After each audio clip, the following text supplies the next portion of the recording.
Bismillahirrahmanirrahim. Assalamualaikum warahmatullahi wabarakatuh.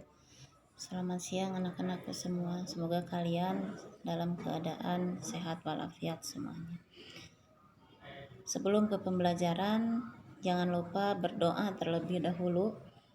Kemudian jangan lupa absennya juga. Mudah-mudahan kegiatan kali ini kita mendapatkan ridho Allah dan kelancaran.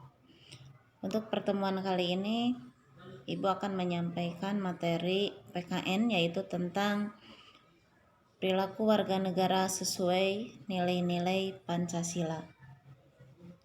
Seperti halnya kita ketahui, kita sebagai warga negara Indonesia sudah sepatutnya, sepantasnya, dan sewajarnya kita bersikap, berperilaku sesuai dengan aturan yang telah ditetapkan.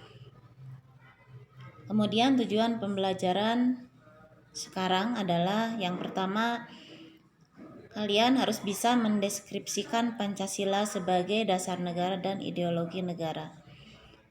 Yang kedua, menjelaskan nilai Pancasila sebagai ideologi dasar negara, kemudian menerapkan Pancasila dalam kehidupan bermasyarakat.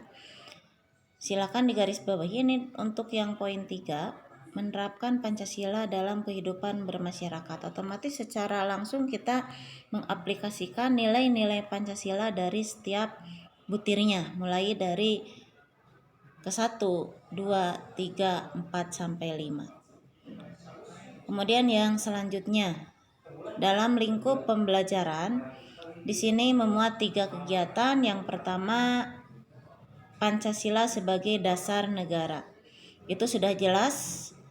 Dasar negara. Dasar itu basic, pondasi, yaitu sebagai acuan kita dalam menjalankan kehidupan kita sehari-hari. Harus berpegang teguh pada Pancasila. Yang pertama, misalkan ketuhanan yang Maha Esa, otomatis di sini kita harus memiliki rasa iman, takwa. Bagaimana mengaplikasikannya? Otomatis kita di sini harus memiliki rasa keimanan. Contoh halnya misalkan dengan melakukan ibadah, sholat tanpa paksaan, otomatis dengan kesadaran yang datang dari hati nurani kita sendiri. Kemudian dalam uraian materi ini, yang poin pertama, Pancasila sebagai dasar negara dan ideologi negara. Di sini dikatakan pengetahuan yang kita peroleh dalam materi ini juga dapat dijadikan bekal keterampilan menganalisa dan bersikap kritis terhadap sikap para penyelenggara negara yang menyimpang dari cita-cita dan tujuan negara. 1, di sini perlunya ideologi suatu negara atau perlunya ideologi bagi suatu negara. Nah, sebelum kita mengkaji mengenai perlunya ideologi bagi suatu negara, kita perlu mengetahui terlebih dahulu pengertian ideologi. Apa itu ideologi? Mari kita simak penjelasannya di sini. Ideologi berasal dari bahasa Yunani, yaitu kata ide dalam bahasa Yunani atau idea yang berarti mengetahui. Kemudian melihat dengan budi atau ide yang berarti gagasan. Sedangkan kata logi atau logos dalam bahasa Yunaninya yaitu pengetahuan atau ilmu. Jadi intinya ideologi mempunyai arti pengetahuan tentang gagasan, ide dalam bahasa Inggris atau sign of ide. Kemudian yang selanjutnya di sini B, pentingnya ideologi bagi suatu negara. Kenapa dikatakan penting? Suatu negara terlihat dari fungsi ideologi itu sendiri, adapun fungsinya membentuk identitas atau ciri kelompok atau bangsa.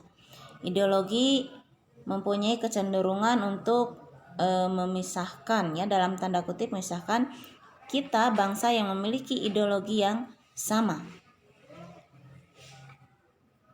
Kemudian yang ketiga, pengertian dasar negara. Pengertian dasar negara di sini memiliki suatu arti bahwa negara kita memiliki pondasi, memiliki dasar, yaitu yang disebut dengan Pancasila, yang artinya adalah panca lima sila itu dasar. Makanya dikatakan dasar yang paling bawah, yang paling basic, pondasi. Insya Allah kalau pondasinya kuat, dasarnya kuat, pendiriannya pun kuat, manusia itu sendiri pasti kehidupannya pun akan ikut kuat. Kemudian selanjutnya yang kedua, latar belakang Pancasila sebagai ideologi negara. Jadi sejarah lahirnya Pancasila sebagai ideologi negara ini yang pertama seperti ketahui mengenai teks proklamasi bahwa sebelum tanggal 17 Agustus 1945 bangsa Indonesia sebelum merdeka, bangsa kita dijajah oleh bangsa lain seperti Belanda, Portugis, Inggris, dan Jepang. Penjajahan Belanda berakhir pada tahun 1942, tepatnya tanggal 8 Maret. Nah, maka daripada itu, kita sebagai bangsa Indonesia yang teguh, kuat, memiliki pendirian, juga memiliki ilmu supaya tidak dijajah lagi oleh bangsa lain, maka di sini tantangan kita harus kuat, kita harus pintar. Dan di sini ada yang mengusulkan calon dasar negara untuk merdeka nanti, yaitu Muhammad Yamin, yang mengajukan usul mengenai dasar negara yang terdiri atas 5H. Yang pertama, pri kebangsaan, kedua, kemanusiaan, 3, ketuhanan, 4, kerakyatan, 5, kesejahteraan rakyat. Nah, di sini mungkin bisa dibaca-baca kembali, disimak kembali uraian-uraian yang tadi sudah diuraikan. Kemudian pada tanggal 1 Juni 1945, Bung Karno mengajukan usul mengenai calon dasar negara yang terdiri atas 5 hal. 1, nasionalisme atau kebangsaan Indonesia. Di mana di sini kita dituntut untuk memiliki jiwa rasa nasionalisme dalam artian bangga terhadap negaranya sendiri, bangga terhadap bangsa kita. Kemudian yang kedua, internasionalisme atau pri kemanusiaan di sini. Jadi di sini kita tidak bisa berdiri sendiri, melainkan membutuhkan bantuan negara lain. Dengan cara apa? Komunikasi, misalkan mengadakan suatu kerjasama. Di situ juga pasti ada sifatnya saling menguntungkan kedua belah pihak. Kemudian yang ketiga, mufakat atau demokrasi. Biasanya dalam suatu musyawarah kita ambil kesepakatan. Nah, kesepakatan disebut dengan konsensus, di mana konsensus itu adalah kesepakatan semua pihak. Itu disebut konsensus, bukan sensus. Kalau sensus itu pendataan, kalau konsensus itu adalah kesepakatan. Kemudian yang kelima, kesejahteraan sosial. Keempat, kesejahteraan sosial, dan yang kelima, ketuhanan yang berkebudayaan. Nah, itu mengenai materi-materi PPKN. Kemudian yang selanjutnya kita lanjut ke di sini bagian kedua, alinea keempat ya, dalam pembukaan. Yang pertama, terbentuknya Negara Kesatuan Republik Indonesia. Kemudian yang kedua, tujuan negara. Yang ketiga, ketentuan adanya Undang-Undang Dasar. Yang keempat, ketentuan bentuk negara. Yang kelima, ketentuan adanya dasar negara atau biasa juga disebut dengan ideologi negara, yaitu Pancasila.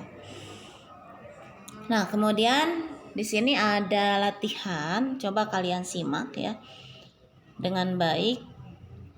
Coba tuliskan tentang apa yang seharusnya kita perbuat untuk masing-masing sila yang terdapat dalam Pancasila. Nah, ini adalah contoh sikap dari masing-masing tiap sila. Sila pertama, Ibu kasih contoh 1 ya. Yang pertama, sila ke-1, misalkan dalam bentuk tindakan adalah kita melakukan ibadah, sholat, puasa.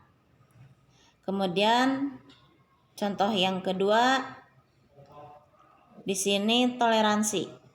Dalam artian kita saling menghargai satu sama lain. Kemudian yang ketiga, sila yang ketiga, persatuan Indonesia. Ini identik dengan bela negara. Dalam artian di sini kita berperilaku berbuat untuk negara tanpa pamrih. Kemudian yang keempat, sila keempat, musyawarah, mencapai kesepakatan bersama. Dalam artian di sini lebih mengutamakan musyawarah untuk mufakat. Kemudian yang kelima, contoh tindakannya, kita sebagai warga negara yang baik mematuhi peraturan yang telah ditetapkan oleh negara. Nah, itu masing-masing contohnya ya. Jadi tadi sudah Ibu kasih contoh satu-satu, kemudian kalian kembangkan. Ibu minta contoh 2 saja dari tiap sila. Jadi otomatis ini jumlahnya 10 sila. Pertama 2, kedua 2, ketiga 2, keempat 2, juga kelima cukup 2 saja. Nah, itu mungkin anak-anakku sekalian, Ibu tunggu tugasnya. Mudah-mudahan kalian sehat-sehat semua, baik-baik semua.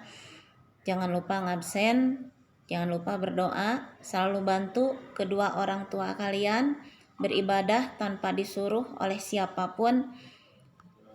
Semoga kita cepat bertatap muka. Demikian, Assalamualaikum warahmatullahi wabarakatuh.